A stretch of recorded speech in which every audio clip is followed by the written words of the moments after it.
In this state, everything is effortless. You can effectively use your body and mind at its best. A certain scientist in United States was working on the impact of cannabis on human consciousness. For almost 18 years, the United States government gave him 30 kgs of marijuana per year to experiment. 18 years of experimentation, he produced nothing. So during the late 80s, when the drug situation was getting bad and they cut this quota, 30 kgs of marijuana that they were giving him, there's nothing doing, we don't know where it's going. He tried to explain that he has done so many things but still it's not come to conclusion, but they said nothing doing and cut the marijuana quota. So he moved to Israel. The Israeli government looked at his work and they decided to give him. So they gave him the same 30 kilos of marijuana for another 6 to 8 years. Then he came up with this. He actually produced proof that within the human brain, every human brain, there are millions of cannabis receptors. So this information, what to do with this, they do not know, they threw it across. They gave it to the anthropologists, they gave it to the physiologists, they gave it to the neurologists, they gave it to all kinds of people. There are millions of cannabis receptors in the human brain. What is the explanation? How? Why?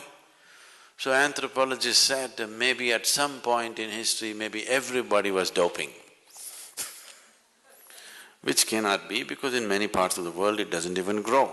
So various kinds of explanations came, nothing sensible came out of it.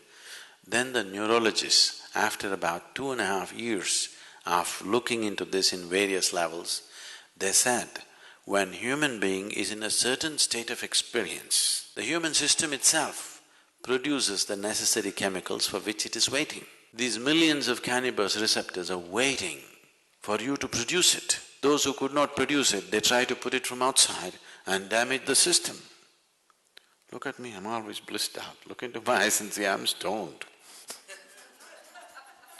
Never been on a substance, but always stoned, because the very system does this. In India, there's been enormous, in the yogic systems, there's enormous focus on the pineal gland. For a long time, the modern medicine almost ignored it because it's not concerned about day-to-day health situations. Today, the maximum that they have come to is, they are beginning to say the secretions of the pineal gland, if they're active, there will be no mood swings in you. That's not the point.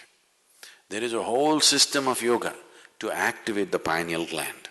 If you activate this and if it generates sufficient amount of secretion, you will be ecstatic every moment of your life. Simply every cell in your body will be bursting all the time.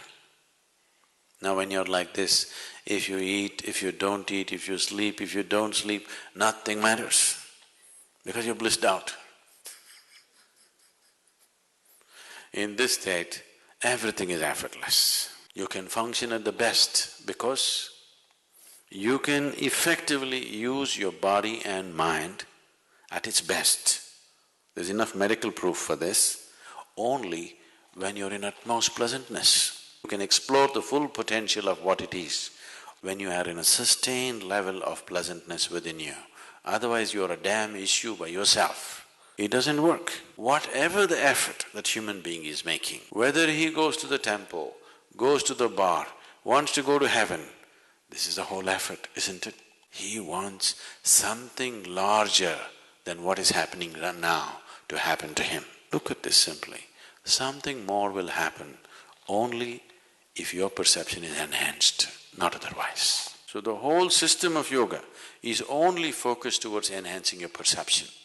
If your perception is enhanced, something more, you don't have to look for it. It is happening in such proportions, you have to learn to handle it. Big things will happen.